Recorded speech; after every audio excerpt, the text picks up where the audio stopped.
How to manage data saver on Twitter. Hello guys, in today's video I'm gonna show you how to manage data saver on Twitter.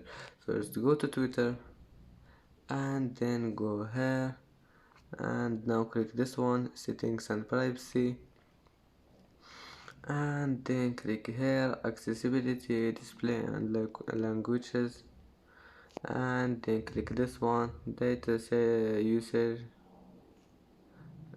and now all you need to do is just click this one here, and as you see data saver has been turned on, and if you want to turn it on off again, just click on it. And that's how manage data saver on Twitter. And that's it for today's video.